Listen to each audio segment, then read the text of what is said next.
जरिए मुझे ढूंढने ले आए और अब वो अपनी बेटी के बच्चों यानी तुम दोनों से मिलना चाहती है। इसीलिए बेका और उसका भाई अपने नाना नानी से मिलने के लिए निकल गए जो दूसरे शहर में रहती है। अब उन्होंने बच्चों को और बच्चों ने उन्हें क्योंकि पहली बार देखा था इसलिए सब बहुत खुश थे। जिसके बाद वो बच्चों को घर ले आती है। ये घर काफी खुले और सुनसान इलाके में था। यहाँ बर्फ भी पड़ रही थी। लेकिन जब दोनों बच्चे अपने कमरे में आए तो इन्हें पता चला कि हमारे मोबाइल्स में तो जरा भी सिग्नल्स नहीं आ रही। अब रात को सोने से पहले इनके नाना कमरे में आए जो कह रहे थे कि बेटा निजी तय खाने में कोई नहीं जाएगा क्योंकि वहाँ दरअसल फालतू सामान है, काई जमी हुई है तो तुम लोग फिसल कर गिर भी सकते हो। और हाँ बच्चों, तुम जानते तो हो कि मैं और तुम्हारी नानी बूढ़े हो गई हैं तो हम बहुत जल्दी ही सो जाती हैं, तकरीबन 9:30 बजे। इसीलिए हमने असूल बनाया हुआ है कि 9:30 बजे के बाद कोई भी कमरे से बाहर नहीं जाता, तो तुम भी ख्याल रखना इस वक्त की बात कोई बाहर ना निकले। इतना कहकर वो वहाँ से चले जाती है। पर जैसे ही रात की 10:23 हुई, बेका जो सोई नहीं थी उसका अपनी नानी की बनाई हुई पसंदीदा डिश खाने का दिल कर रहा था। इसीलिए मना करने के बाद भी वो चुपके से अपने कमरे से बाहर आ गई। साथ साथ वो वीडियो भी बना रही थी। पर तभी अचानक उसने अपनी नानी को बड़ी अजीब हालत में देखा। उन्होंने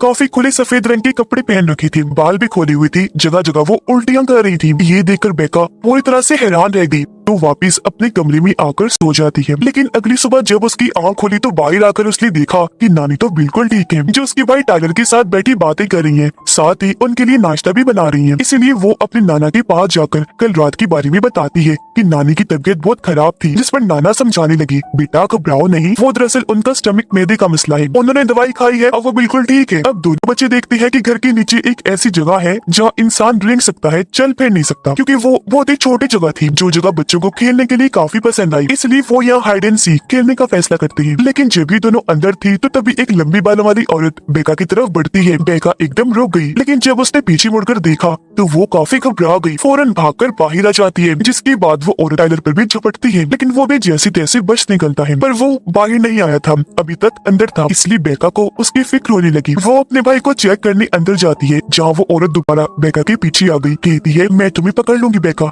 बचकर कहाँ जाओगी। जो सुनकर एक बार फिर बेका दोबारा से बाहर आ जाती है, जहाँ इस बार उसका भाई भी साथ बाहर आ गया था। लेकिन इसी वक्त वो औरत जो इनके पीछे पड़ी हुई थी घुटनों के बल बाहर आ जाती है। पता चला कि वो और कोई नहीं बल्कि बच्चों की नानी है, जो इनके साथ मजाक कर रही थी। इनको डराकर वो जोर जोर से हंसने लगी। उनके जाने के बाद बच्चों को बहुत गुस्सा आया। खैर अब ये अपनी नाना के साथ उस स्कूल में जाती है जहाँ इनकी मॉम पढ़ा करती थी। इनके पास कैमरास थी जिनमें वीडियो ये इसलिए बना रहे थे क्योंकि यहाँ की वो पूरी फिल्म बनाना चाहती थी। वहाँ पहुंचकर इन्हें नाना कहती है कि मुझे कुछ अजीब लग रहा है, जैसे कोई हमारा पीछा कर रहा है। वहाँ एक लड़का खड़ा था जिसके पास नाना जाकर बगैर सोचे समझे उसे पीटने लगते हैं। हालांकि बच्चे उन्हें मना भी करते हैं, लेकिन नाना ने नहीं सुना, जिस बात से बच्चों को काफी हैरानी हुई क्योंकि सच में वो इनका पीछा नहीं कर रहा था, वो तो इनको जानता तक नहीं था। रात को जब दोनों बच्चे अपने कमरे में सो रहे थे तो तभी अचानक बेका की आंख एक आवाज से खुल गई। दरवाजे के पास जाकर जब उसने कान लगाकर सुना तो ऐसा लग रहा था जैसे बाहर कोई दीवार या दरवाजे को खुरच रहा है। फौरन अपने भाई को जगाकर इस बारे में बताती है। टाइलर कहता है कि हमें दरवाजा खोलना चाहिए। दरवाजा खोला तो वो अपनी नानी को एक बार फिर बड़ी अजीब हालत में देखते हैं। मुंह दीवार की तरफ किया हुआ था, अपने नाखूनों से जोर जोर से दीवार को खुरच रही थी। इससे पहले कि नानी की नजर इन पर जाती वो जल्दी से दरवाजा बंद कर देती है। पर अब इनकी हालत काफी खराब हो गई थी। अगली सुबह बेका अपनी नाना को नानी की अजीब हरकतों के बारे में बताती है। समझ नहीं आ रही कि उनके साथ क्या है,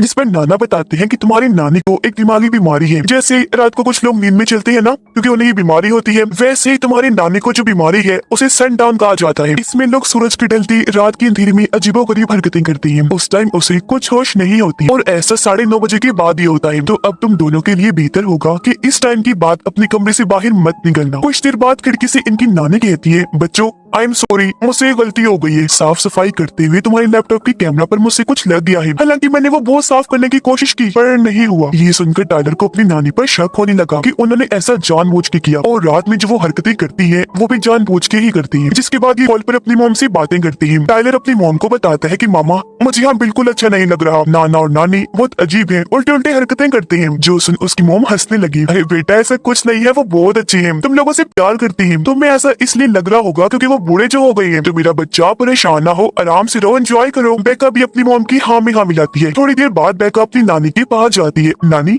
मैं आपका इंटरव्यू लेना चाहती हूँ, क्योंकि जो कुछ भी आप बोलेंगी मैंने उसे रिकॉर्ड करना है। जिस पर उसकी नानी मान गई। पहला सवाल ये पूछा कि जब मॉम घर छोड़ के गई थी तब आपको कैसा लगा था? ये सवाल सुनते ही नानी को कुछ होने लगा। वो अपना मुंह बंद करके जोर जोर से सर हिलाकर कहती है, नहीं, मैं तुम्हें इंटरव्यू नहीं दूंगी। अब टाइलर को अपनी नानी पर शक था, तो सच जाने के लिए वो बाहर वाली कमरे में खुफिया कैमरा लगाने लगता है। लेकिन तभी यहाँ बेका आ गई, जो उसे ये कहकर मना कर देती है कि नहीं टाइलर, बहुत बुरी हरकत है, तुम ऐसा नहीं कर सकती। इसी रात जब दोनों बच्चे अपने कमरे में थे तो इन्हें बाहर किसी के कदमों की जोरदार आवाजें आने लगी, जैसे कोई घर में भाग रहा है। टाइलर बोलता है, मैं दरवाजा खोल कर देखता हूँ कि क्या हुआ। बेका कहती है, अच्छा संभल कर, पूरा नहीं, हल्का सा दरवाजा खोलना, ओके। जिस पर टाइलर हल्का सा दरवाजा खोलकर बाहर देखता है, जहाँ इनकी नानी अपनी रोज वाली हालत में पूरे घर में भाग रही थी। फिर अचानक वो घुटनों की बल चलकर इनकी तरफ बढ़ने लगी। अब इससे पहले कि कमरे में घुसती, टाइलर जल्दी से दरवाजा बंद करके अंदर आ जाता है। टाइलर उससे पूछता है, बेका ये तो बड़ी अजीब हरकत है, क्या सनडाउन बीमारी में ऐसा ही होता है? जिस पर वो कहती है कि हाँ, इतना बड़ा मसला नहीं, बिल्कुल वैसा ही है जब कोई नींद में चलता है, और तुम भी बचपन में नींद में चला करती थी। अगली सुबह यहाँ एक औरत आई जो पड़ोसन थी। वो बच्चों से पूछती है कि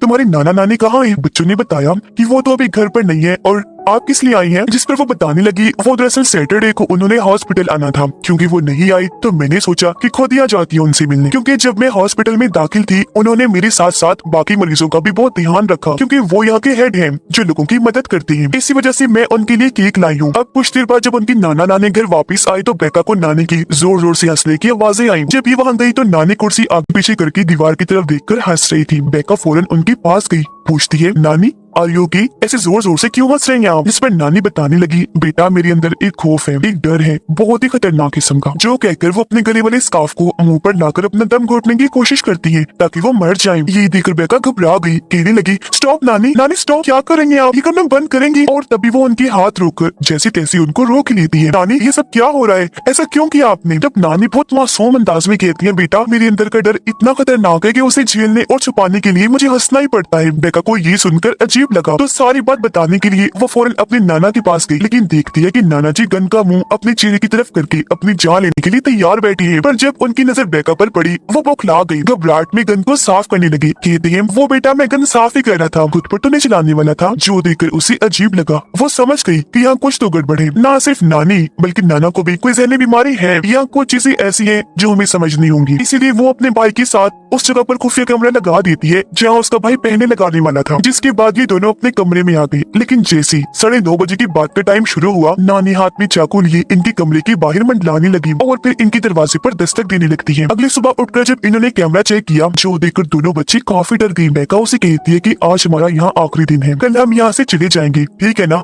तो घबराओ नहीं, और हाँ, सब कुछ ऐसे करना है कि उन्हें शक ना हो।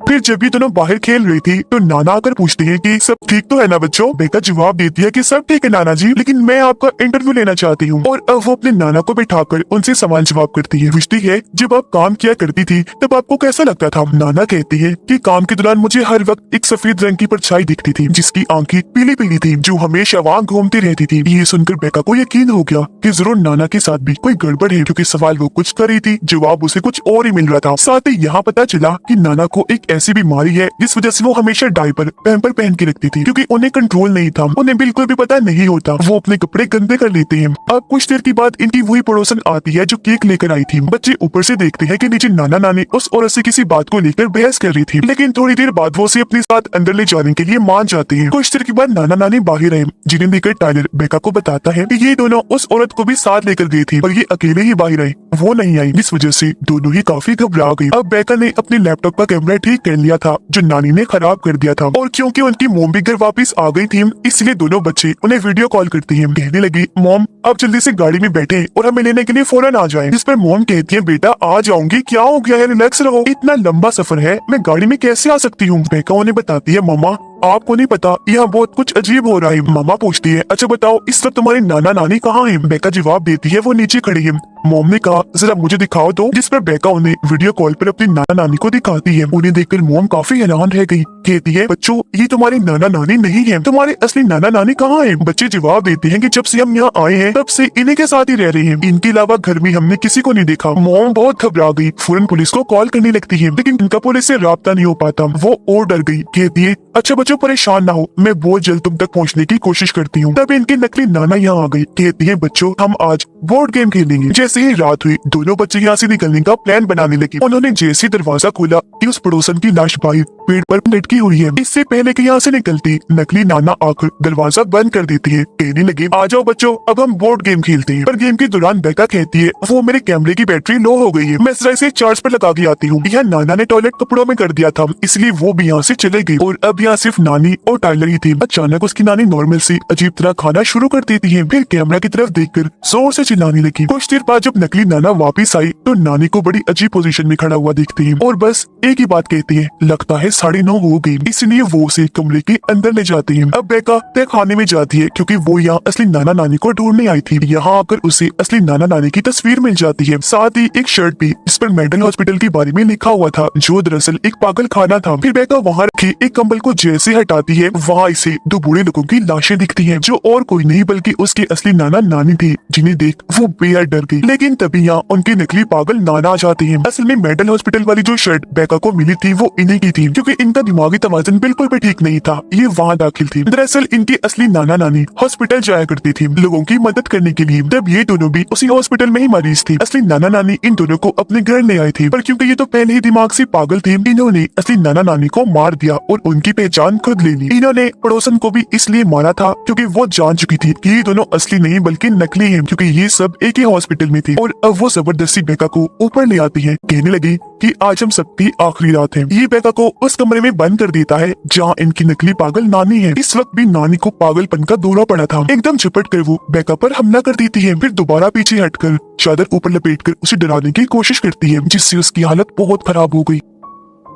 अब एकदम पीछे से झपट कर उस पर दोबारा हमला कर देती है, जोर जोर से शीशे पर दे मारती है। फिर बेड पर लिटाकर जानवर जैसा सलूक करने लगी जैसे उसे काट लेगी। इससे पहले वो उसे जान से मारती है। बेका टूटे कांच का टुकड़ा पकड़ के नानी पर हमला कर देती है। वो कांच को बार बार गर्दन में घुसाती रहती है और नानी की जान बड़ी बेरहमी से ले लेती है। नीचे टाइलर बुरी तरह से डरा हुआ था। तभी उसके पास नकली नाना आकर कहता है मैं तुम्हें शुरू से ही पसंद नहीं करता और तुम्हें जर्म्स जरासीम से मसला है ना, तुम्हें एलर्जी है ना। असल में टाइलर को गंदगी से एलर्जी थी इसलिए ये नकली नाना अपना डायपर जो पूरी तरह से गंदा था उसे निकाल कर टाइलर के मुंह पर लगा देता है। लेकिन तभी पीछे से बेका आकर नाना पर झपट पड़ती है, उसे पकड़कर आंखें फोड़ने की कोशिश करती है। टाइलर को भी बहुत गुस्सा आया, वो भी अपना कंट्रोल खो चुका था। इस पागल आदमी जो उसकी बहन को मार रहा था उसे फ्रिज के पास धक्का देता है। फिर बार बार फ्रिज से उसे इतना मारता है कि उसकी जान ही ले लेता है। जो करने के बाद टाइलर जोर जोर से चिल्लाने लगा। बेका बड़ी मुश्किल से अपने भाई को शांत करके घर से बाहर ले आई। इन्होंने देखा कि हमारी मोम पुलिस को लेकर यहाँ आ गई है। अब बच्चों की मोम इनके पास आकर बहुत रोने लगी। बेका अपनी मोम को संभालती है, एक दूसरे की गले से लगकर बहुत रोती है। इस फिल्म की कहानी यहीं पर खत्म हो जाती है।